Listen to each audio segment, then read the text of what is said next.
You're going to be informed about what's going on in the fitness business from our panel of guests that share in this week's episode on the Fitness Business Podcast.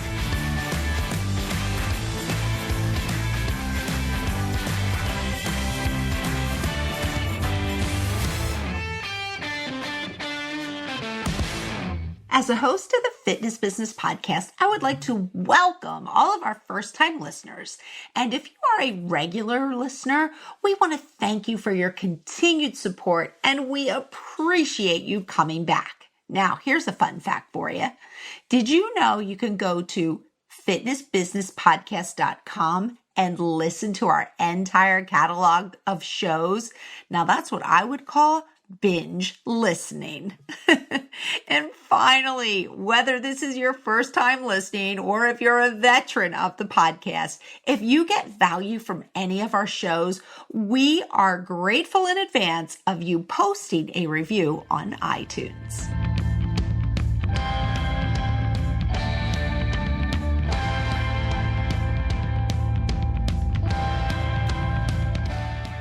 Fitness Business Podcast family, Dory here. And today our industry experts, Jon Nasta, Allison Flatley, and Seth Hazen will discuss their take on how COVID has affected the fitness industry. Jon, Allison, and Seth have not only worked in the industry for most of their careers, but they have been longtime supporters and advocates for the industry. Their wisdom certainly has been a leading force during these challenging times. We hear from Jon, Allison, and Seth in less than 2 minutes.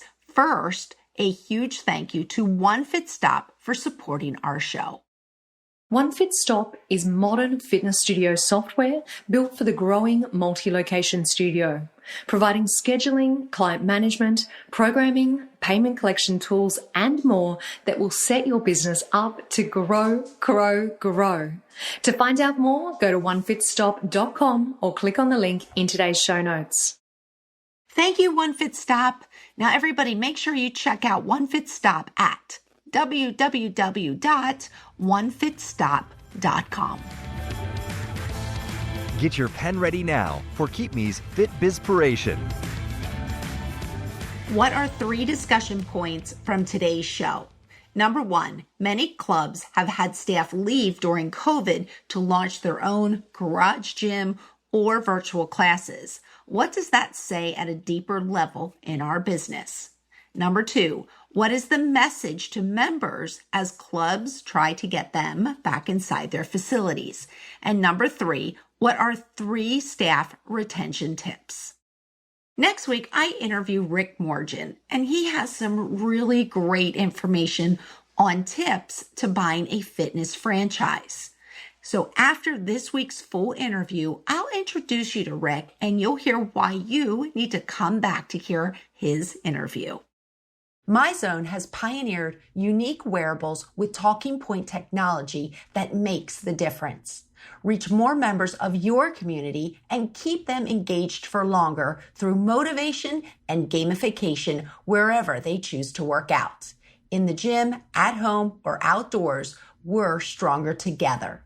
Get in the zone at myzone.org. Let's transition into this week's interview with Jon Nasta, Allison Flatley, and Seth Hazen. Today, we have an exciting show for you. We have our Fitness Business Podcast, Fanatics, with us today, and we are going to talk about keeping your staff from competing with you. So I'm not sure if you recognize all of these faces or not, but I am certainly going to introduce you. But before I do, I just wanted to tell you a little bit about the Fitness Business Podcast Fanatic program. You see these 3 fitness industry experts here because they're fanatics for the podcast. Now, what does that mean? That means they are avid listeners of the podcast. They are supporters, and most of all, they're just fans. They love the podcast. So how do you get to be a Fitness Business Podcast fanatic? Because you might have checked all 3 boxes. Well, please go on our website. I like the mug there, Allison. That was cute. Please go on our website, fitnessbusinesspodcast.com. Go to the top where the community tab is, click on that, and you'll see right there, you can sign up to be a Fitness Business Podcast fanatic. All right, let's get started. All right, Allison, I'm going to start with you. Please introduce yourself. Tell us what you do in the fitness industry and maybe one fun fact about yourself.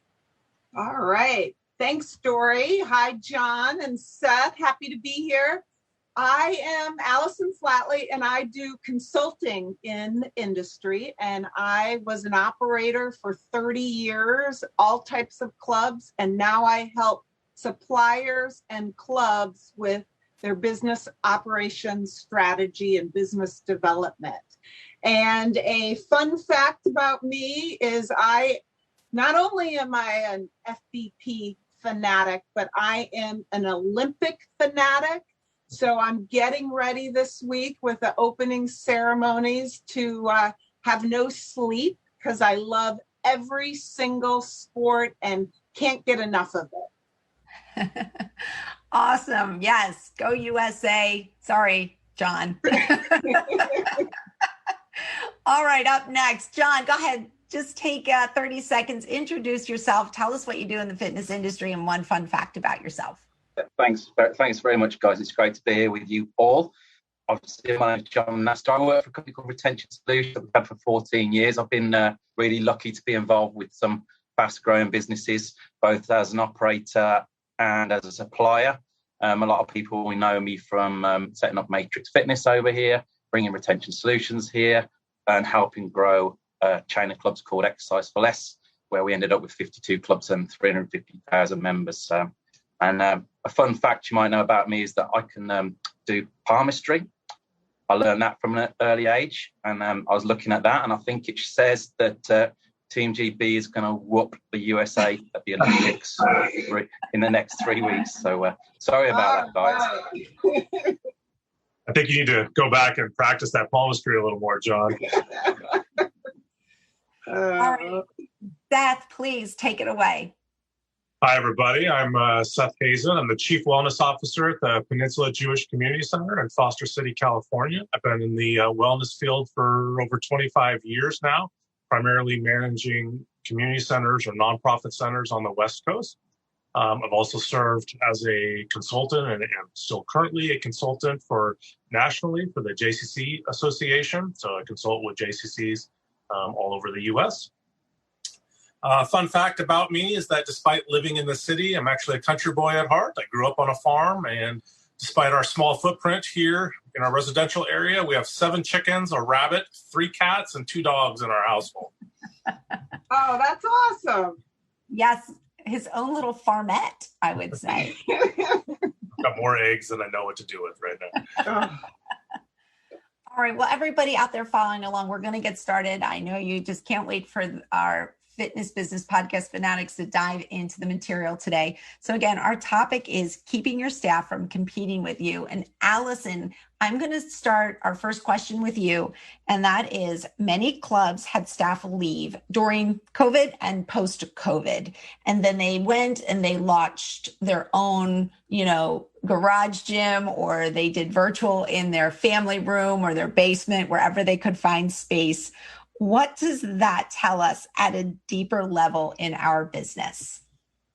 Well, that's a loaded question. Lots of things going on in there. But I would say from a business standpoint, for me, it's more what it tells the industry. And I think what we learned with the pandemic is our industry gets lumped into entertainment, non-essential, essential, but it showed me from an industry, we have a long way to go. I love Seth's introduction because he used the title of wellness. We have a long way to go to make our industry part of the healthcare continuum rather than entertainment, bars, strip clubs, and all the things where they lumped us into. So I think it's more of an industry challenge rather than an individual business challenge. Okay, great answer. I love that. So now, Jon, you're going to have to add your 2 cents to that and tell us your thoughts. Yeah, it was a very good answer. And I agree with Allison. It's a great question. And I think it's one that we've all thought a lot about over the last 18 months. And I agree that it really does show for me that this industry, we're ready for the next chapter. You know, we've got such a great pool of talent to draw on, and so many people have offered so much back to the community during this time. It just shows we are ready for that next chapter. And I think you've got to look at it. We're ready for the next chapter. We need government to step up and say they're ready for the next chapter. But I think, like Seth alluded to by mentioning wellness, the general population is ready for the next chapter of interacting with us as well. They've got different needs than we've been catering to already. So I think it just shows there's so much potential for us. And, you know, a lot of people would moan about the pandemics killing their business and things like that. I think all it's really done is expose the bad ones. And it's really helped us as an industry step up our game, get the right people. If there's anything we know about the staff we've got at the moment, they're definitely Olympians, if we're going to stick to that theme. They're our 18 players right now. And so I'd really strongly agree with Allison. And I just think it's a great question. We could probably do about 3 hours on it. But I'll pass over to Steph now. All right, Seth, let's hear what you have to say. That's great. Those are great answers from both Allison and Jon, and I could repeat many of what they said, but I'm going to take a little bit of a different approach. You know, for me, this really helped reinforce something that we really already knew, right? That personal training, that people do personal training and they build relationships with their trainer, and it's more about the relationships to the trainer than it is about the relationship to your brand. And so, you know, this was successful during the time of COVID with trainers leaving and doing things on their own because of that relationship. And so how can we capitalize on that relationship? And how can we get our members or our clients to have the same sort of relationship with the organizational instead of what is typically a transactional relationship, whereas it's more personal with their trainer.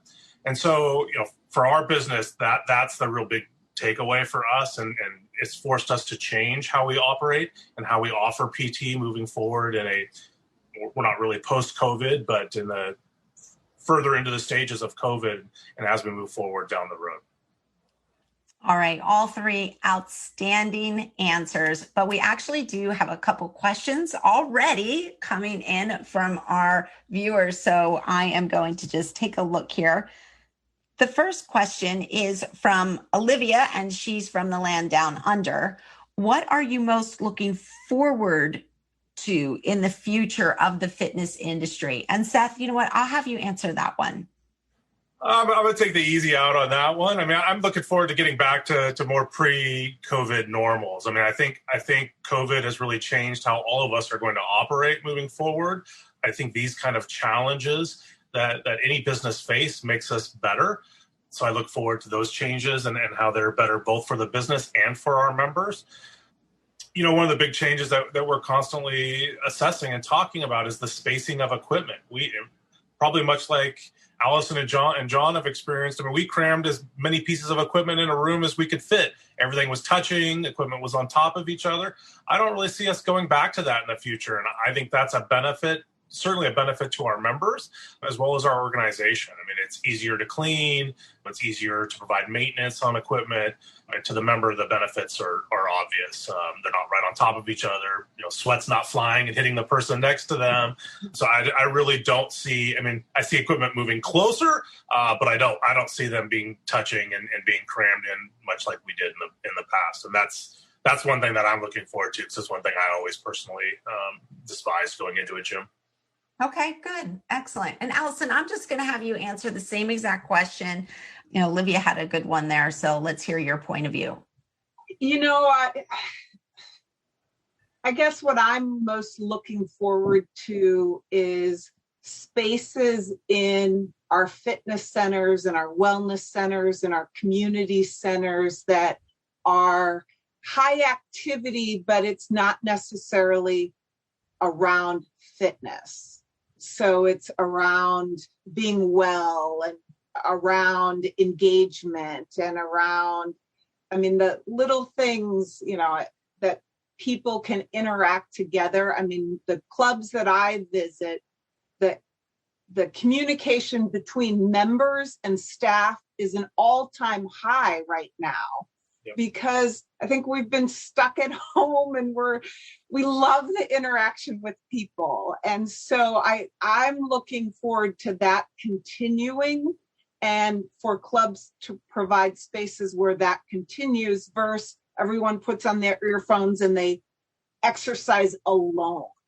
Yeah, there's been a lot of alone for sure over the last year and a half. That's for sure. You can't say you haven't had any alone time. Exactly. All right, one more question before we move on to our main question here of the panel. Jon, this one was specifically aimed at you. This is Sean from Los Angeles just messaged in and said, Jon mentioned that he was ready for the next chapter. What does he think the next chapter looks like? Yeah, thanks for the question, Sean. It's a great question. And it's one that I found myself talking about with a lot of my peer group recently. And the general consensus is that we're ready to really find out what we do and for who and take on that challenge. There's too many of us out there that haven't got a real clear idea of what our brand purpose is. And that's what I call the what we do for who. I think we've been really lucky as an industry. We've had some great growth over the last few years. And that's why I say we're ready. But we really have failed to position ourselves as the partner that people want us to be. But not the real reason people use us isn't necessarily the one that we think it is. I know I go to the gym so I can eat more food and obviously being English, drink more beer. And there's a lot of club operators that would see that as a bad thing. And we've been a little bit too strict, and it's either our way or the highway. And I think we need to kind of realize there's different markets out there for us. And also maybe learn the old Amazon lesson, people who do this may also do that, and find some other businesses that we can align with properly and partner with them rather than feeling that we have to be the leaders all the time. When the pandemic hit and we suddenly realized there were 20,000 online fitness experts out there, and then 2 months later, they realized there's actually a whole host of YouTubers who've already been providing online fitness. So it's really important that we stick to what we do and for who, and be really clear what our brand purpose is. And that's where I think we're ready to really define what we can offer. All right, great. I like that a lot. All right, we are going to move on to our next panel question. And Jon, I'm going to throw it to you. So here we go. How do we shape the message to the members with all of the staff turnover as we try to get the members back into our club? Yeah, it's another great question, and it's a tough one. When I read it, I thought, I wonder if I can get out of being on this panel. That's a real toughie for me. And again, I've asked a few of my friends, and we're kind of thinking like, we just need to be visible, and we need to be honest, and we need to be transparent. That's what customers want in brands these days. They want to know what you stand for. They want to know what you stand against. And it's one of the biggest metrics for the success of a business is staff satisfaction and how your staff rate you. So, if we look at our facilities, it was interesting talking about the spacing and what really understanding what members want. I know the biggest things coming out of all the surveys about what members want. Members are worried about other members and they're worried about staff. Okay. So we really are transparent and visible with what we're doing with our staff and show how we're reacting. You look, for example, at schemes like Ursa's Active and Safe, and how that scheme's encourage people to be really transparent about safety measures they're putting up there. I think if you take the same approach with your staff, then that's a game you can start to win. So it's all about honesty, trust, and transparency. Yep, very nice. I like that a lot. Okay, Seth, I'm going to send it to you to answer that question. Great. I love Jon's answer, and transparency is a big word there. That's great, Jon. We really have taken the opportunity. I mean, we promote all of our trainers equally, but with such a high turnover, as I'm sure many of you have experienced as well, we've had an influx of new trainers. And so, it's sad to see some of the trainers leave, and people certainly ask questions about why they left. And, we give them as honest an answers as what we know, but we really try to flip it and promote all the new trainers. We send out a bi-weekly newsletter to all of our members that each time that newsletter goes out, it's promoting one of the trainers. They have a little bit of a blurb in there. It gets that trainer in front of our members. We make it a point when we're doing tours of the club, or we're, somebody's interested in a personal training, we make sure we take them to our trainer bio wall and really show them all the trainers, all the special certifications, the different modalities that they might offer, so that there's still a confidence there that, if they're going to go down the personal training route, we'll match them with the right trainer that fits with what they're looking for. Also, we've always been pretty giving with our fit orientations, which is our basically our new orientation for members. But we've been giving them out like candy post-COVID, and we've been giving out not only to new members, but also previous members that are coming back to our club, or previous personal training members. We're taking the bullet there on the staff expense to offer that session, but it's a great introductory session to introduce somebody to a new trainer that they maybe haven't worked with before, and also to get them in your club and show them all the changes that you've done due to COVID. So.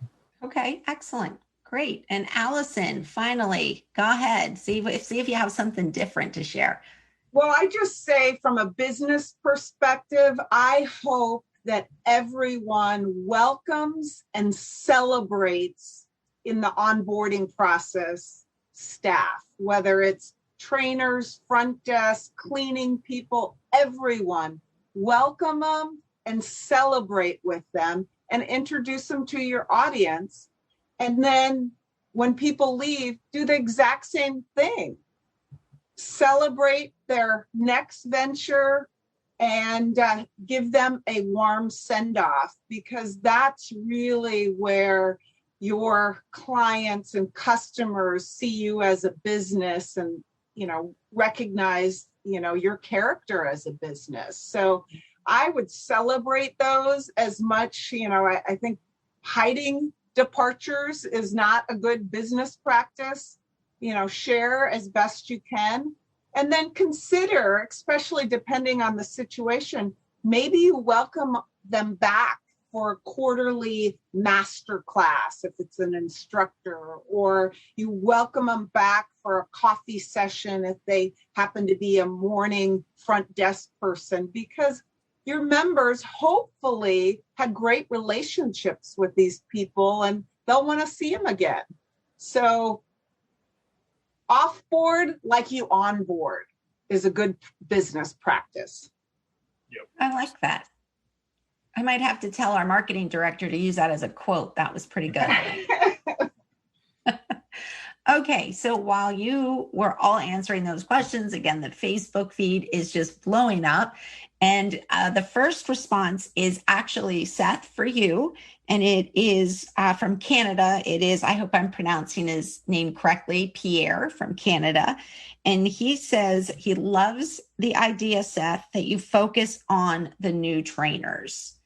And he also wants to know, is your club willing to spend money to help the new trainers get educated and get up to par? And I think probably means like knowing that, money's tight. We all know money's tight post-COVID with clubs, but are you willing to take some money out of the budget to help the new staff? Hi, Pierre. Nice to meet you. That's a great question, certainly.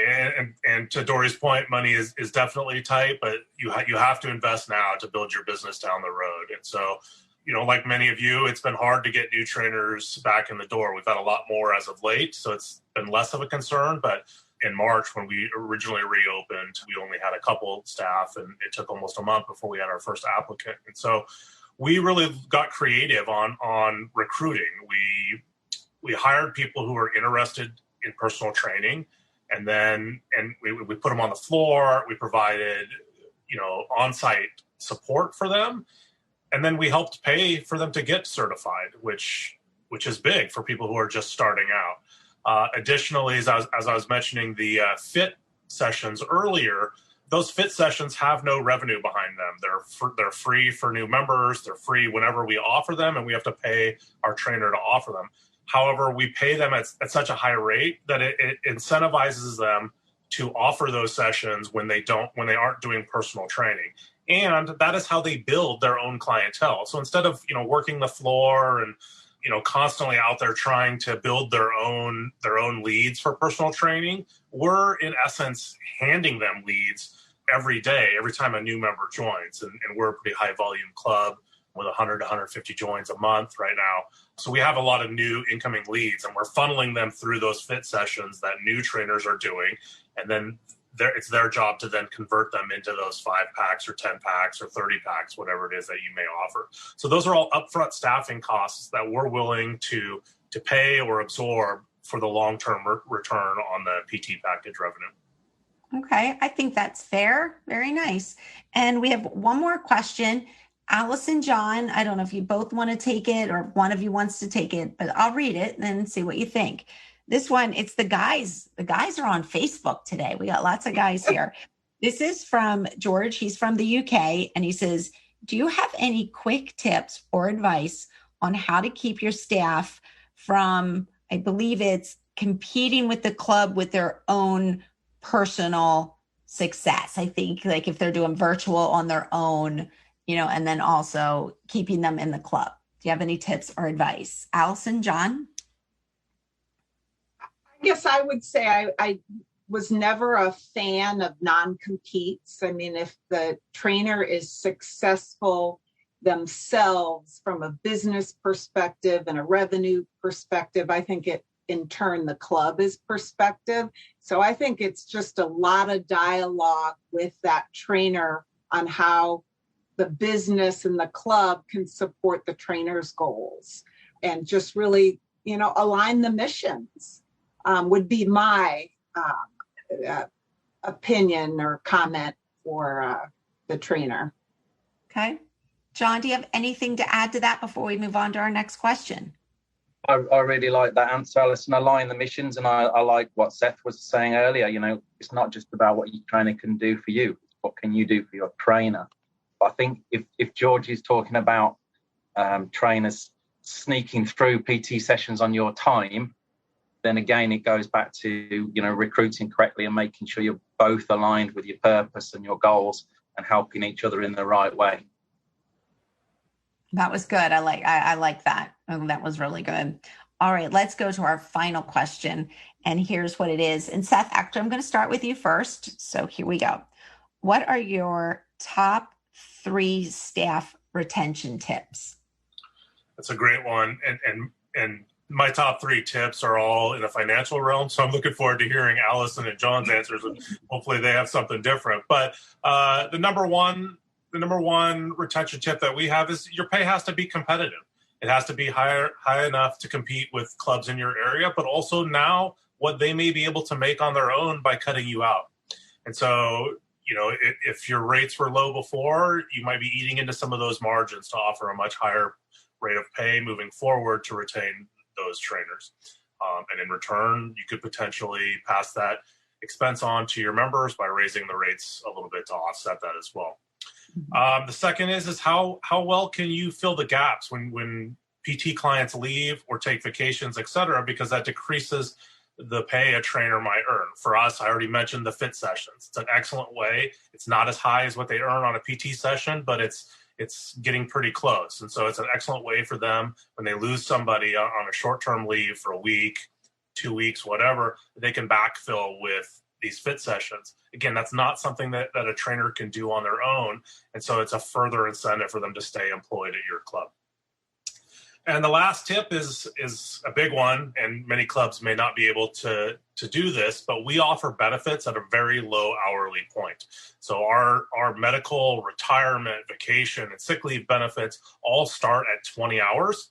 And so that's yet another further incentive. That's a really hard thing for a trainer to replicate on their own, paying out of pocket for medical and certainly, vacation and stuff. They're just losing money at that time because they're not training. So the lower that you can offer a lot of those benefits, the more likely you are to retain a trainer at your organization. Okay, they are 3 really good tips. Allison, you got tough competition there. Yeah, great tips, Seth. I was thinking more of a broader perspective in the sense of, I think the number one thing for staff retention is listen. Listen to your people and find out what their personal goals are, and try and align their personal goals with your business goals or the department goals. And sometimes you'll be surprised at what people's goals are. You know, writing a book, maybe they're a front desk person or a personal trainer, but they want to write a book. How can you support that in the business? So I think number one is listen. Number two, I would make sure everyone on your team has something to own, something that is theirs, they own, they're responsible for it. They'll report to their manager or whomever it is, but ownership is critical to keep employees engaged. And be creative. I know the front desk person at one of the clubs I work out was given ownership of the closet behind the front desk. And you would have seen how excited he was to go through it, to organize it. There were a whole bunch of old t-shirts in there, and he wanted to know if I wanted a t-shirt. I mean, this gentleman owned this storage closet, and it was so neat to see his level of performance go up. So I think you have to be creative at giving people ownership. And then lastly, always give people opportunity to continually grow and learn, because I think most people, if you're constantly learning, constantly growing, that keeps you engaged. So those are my 3 retention tips. Very good, Allison. I agree about the growing. Totally agree with you on that. And now, Jon, you've got cleanup duty, so you're up. It's nice to have most work already for me on that answer, really. Just thinking as back to being an operator, I mean, I strongly agree, asking what staff want, what they want, helping them get there. But I was just thinking in terms of actual practices that we had in place as a club operator that really improved our staff retention.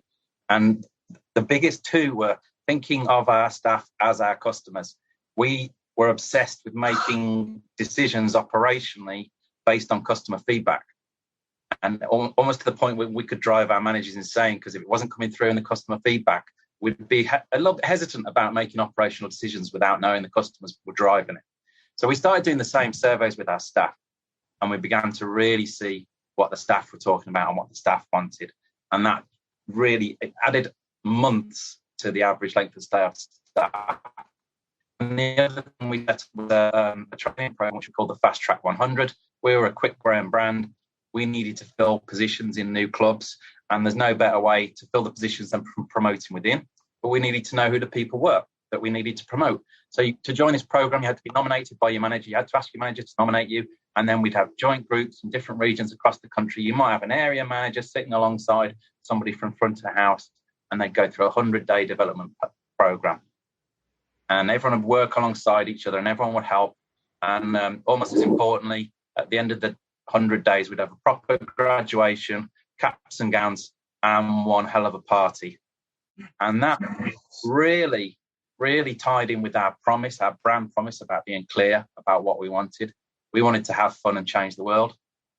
And that's what we were doing. And that's why we grew so quickly. We've got people aligned with what we wanted to do. And I'd say the final thing is recruit for personality and then train people. If we had candidates who we couldn't decide against, with 2 things we'd do. We'd get them into work a few hours with the team, and we'd also sit down and say, well, out of these guys, who would we like to go for a beer with? Who would we like to sit down in our own leisure time with? And that's what would help us. So, being clear about what we offered and really helping people and accepting that people might be wanting to use you for a couple of years to get somewhere else. And that's your privilege to help them. And then, like the guys were saying, have that really good goodbye program for them so they get a great send-off. Well, I'll tell you what, all of those that are out there watching today just got 9 amazing ideas. So I hope they were taking notes, because each one was different, and that was awesome. So we just, again, have a couple questions. We are done with our formal panel questions, but before we go, let's just get these in. Now, Allison, this one's for you. And I'm not sure if you staged this one or not, because it's Melissa from Ohio. Now,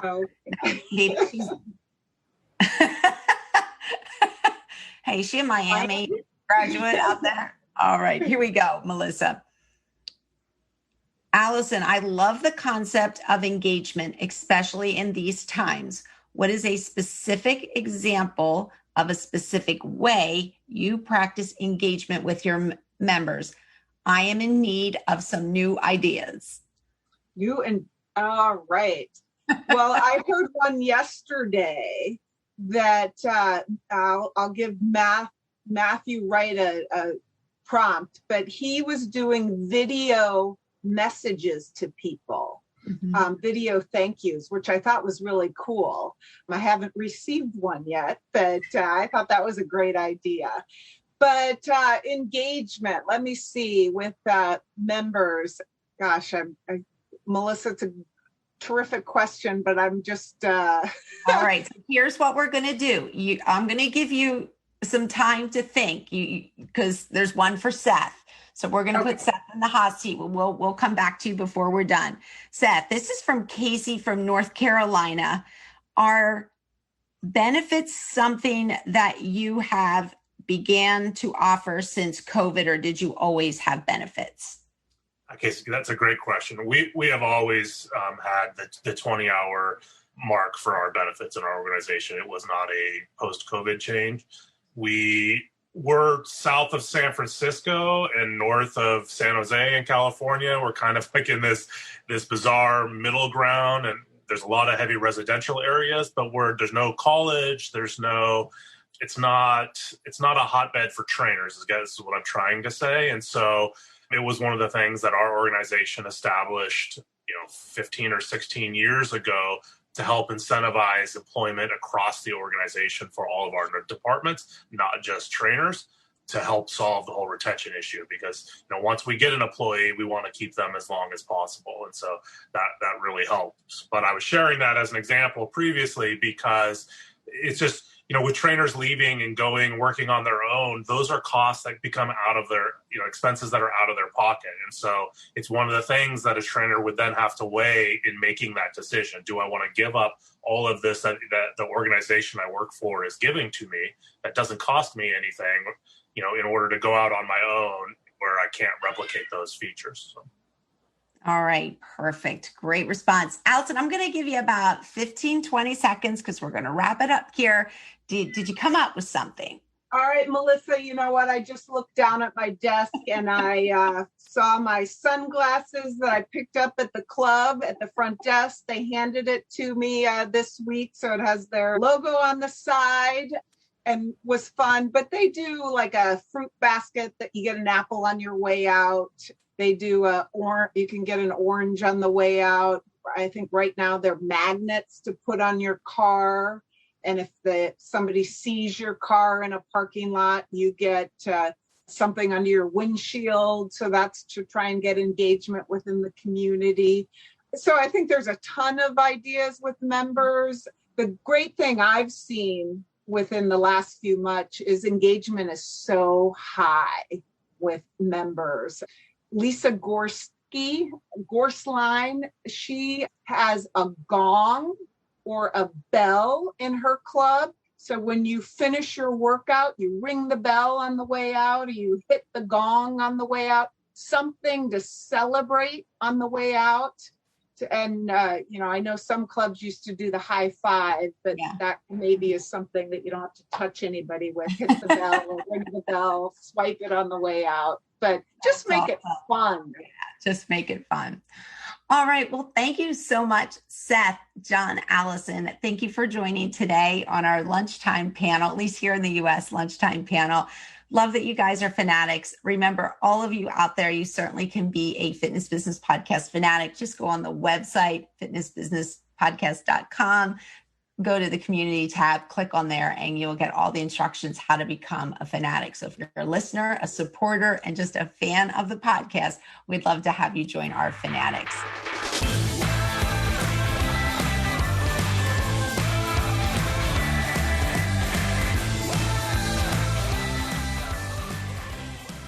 Panelists, Thank you so much for joining us today. Now, for all of you out there listening, if you'd like to reach out to one of our industry experts, their contact details are on the show notes, which can be seen at fitnessbusinesspodcast.com. Or when you subscribe to the best show notes in the podcast world, they are emailed directly to you. How easy is that? Now, to subscribe to the show notes, also go to fitnessbusinesspodcast.com. In 30 seconds, I will introduce you to fitness consultant Rick Morgan, who is next week's upcoming guest. Member experience is more than just NPS. With MXM's Member Experience Toolkit, you build a unified view of the member experience, from purchase to onboarding to everyday usage and cancellation. Wire your entire organization with actionable feedback using MXN's Member Experience Toolkit. To find out more, go to mxmetrics.com. Quickfire 5. Welcome, Rick Morgan from the Franchise Consulting Company. And now let's find out more about you and why our FBP family needs to tune in next week to listen to you. Today's Quickfire 5 guest is Rick Morgan, franchise consultant with the Franchise Consulting Company. Rick, so excited that you're here with us today as a first-time guest. Doria, I just really appreciate being able to participate in your podcast, and hopefully I can add value to your audience. We definitely will add value, but let's just make sure you are happy to be here after the Quickfire 5 question. All right. We're going to find out all about you here in the next 5 questions. So let's get started. What is a life lesson you learned from the pandemic? Well, Doria, prior to the pandemic, I thought my patience and my listening skills, which is an important skills in my field, were good. But having to work with the way the pandemic impacted the lives of my clients and potential candidates, I had to really improve those skills. And that's the life lesson I learned. All right. Well, that is a good life lesson. Very nice. Let's move on to question number 2. If you could play a character in any movie, I can't wait to hear what character that will be. George Clooney, Ocean's 11. There was elegance and humility. He made a mistake, got out of jail. It was a great cast in that movie. And in the end, he won over Julia Roberts. All right, Mr. George, let's move on to question number 3. Please complete this statement. Sunday mornings, you can find me 9:30 in the morning at the gym. Class ends 10:30. Back home, and I'm making pancakes. Oh, we love pancakes. All right. Now let's go with question number 4. What is your book recommendation for all of our FBP family out there? I like to be transported. So a book that really just took me away was called Shantaram by Gregory David Roberts. It gave me such a vivid picture of India, a country on my bucket list, that I was just transported there, every word of that whole story. Okay, I don't think we've had that one before. So what a great recommendation. I like that a lot. And finally, here you go. This is your big elevator pitch. Next week, you're coming back onto the podcast. Tell everybody why they should come back and listen to your episode. Without a doubt, I am sure you have listeners that are just questioning whether they really want to go back to the office. The one benefit of the pandemic was time with family. That was precious. Will that ever happen again? So perhaps there's the thoughts of what can I do to maintain this independence? So in my conversations, we'll talk about independence, inflation, and the stock market, about wrapping all of those up into perhaps looking into franchising. Also, my clients, they will tell me right away, I can trust you. I feel very comfortable talking to you. So I want this opportunity to have your audience feel that and feel comfortable in reaching out to talk to me. Okay, well, it sounds like it's going to be a fantastic episode. I can't wait till you come back next week. So everybody out there listening, Tune in next week. Rick Morgan, franchise consultant with the Franchise Consulting Company, is going to give all of you tips to buying a fitness franchise.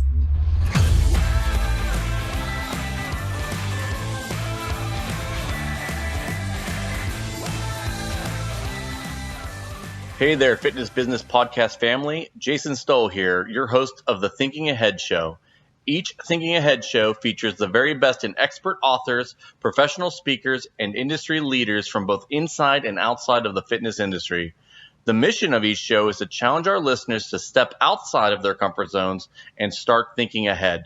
And you're not going to want to miss this show of Thinking Ahead as we sit down with entrepreneur, author, and internationally sought-after speaker Sanjay Nath. Sanjay travels the world sharing insights on both leadership and performance. He is best known for his trademark and book titled The 10-80-10 Principle. His methodologies combine a series of industry-leading best practices to achieve small wins and help people empower themselves. If you're a fitness business owner or operator that is seeking ways to improve both your team's performance and morale, then this is a can't-miss show for you.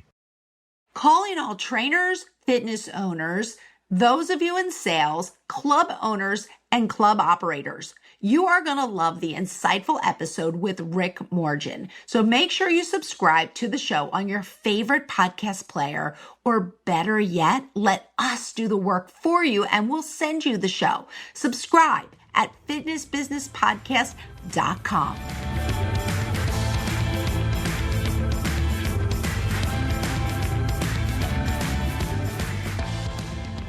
Oh my, there was so much great information packed in today's episode. Now, if you want to watch the live show, please head to our Facebook page to catch Jon, Allison, Seth, and myself as we originally took to Facebook Live to record this show. I'd like to give a shout out to our founding partner, Active Management. And I'd also like to thank our partners, Keep Me, MyZone, Discover Strength, Tribe Team Training, and One Fit Stop. And also a thank you to our advertisers, Rex Roundtables, MX Metrics, and Vapor Fresh. And let's not forget that what you leave behind is not what's engraved in stone monuments, but woven into the lives of others.